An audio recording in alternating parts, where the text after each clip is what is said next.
সন্তানের জন্য মায়ের যে কীরকম আহাজারি থাকে, সন্তানের জন্য কিছু করতে পারলে কিংবা সন্তানের আবদারটা রাখতে পারলে মায়ের কাছে অন্যরকম একটা আনন্দ লাগে।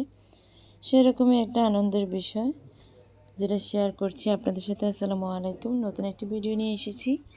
যেটা বলেছি অনেক দিন থেকে, স্কুলে যেহেতু ক্লাস পার্টি, সুহান যথারীতি আমার আগের স্কুলের মতোই মনে করে যে আমি তোমার সাথে যাব।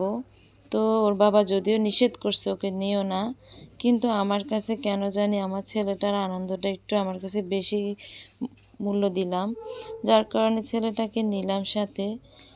আসলে কি বলবো, নিজের কাছেও বলতে ভালো লাগতেছে না।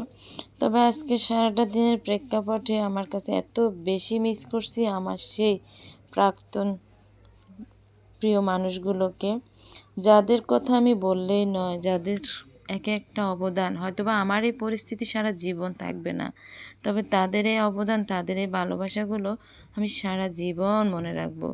এই কেক, সুহানের কেক কিন্তু প্রায় আমাদের বাসায় জন্মদিন, বোনের মেয়ে, ছেলের মেয়ে প্রায় খায়। এই কেক যে সুহান খায় না তা কিন্তু না, মানে আমার কাছে বলতে ভালো লাগতেছে না, তারপরও কথা চলে আসে। তো যাই হোক, আমার ছেলেকে আমি নিয়ে গেছি আমার সাথে। মানে আমিও মাঝে মাঝে এখন ভাবি আমি বেশি আবেগী হয়ে গেছি।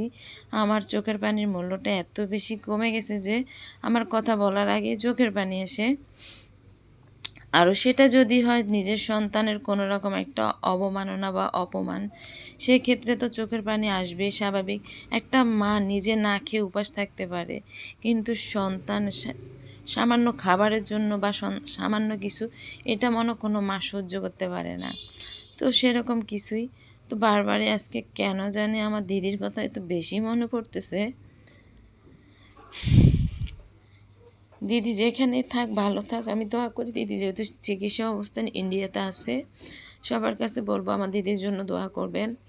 সেই সাথে আমার কেন জানি মনে হচ্ছে রাহেনা আপা হয়তো বা আমার উপরে রাগ, কথা বলতেছে না ইদানিং। আমার কাছে মনে হতেছে আসলে আমি মানুষটা এমনই, আমার কাছ থেকে মানুষ বেশি দিন কাছে থাকে না। সবাই একরাশ অভিমান করে আমার কাছ থেকে সরে যায়, এটাই বাস্তব। তো যাই হোক, আজকে স্কুলে ক্লাস পার্টি ছিল, বাচ্চাদেরগুলোর সাথে ওদের সাথে আনন্দ ভাগ করার জন্য ওদের রিকোয়েস্টে ম্যাডাম শাড়ি পরেছি।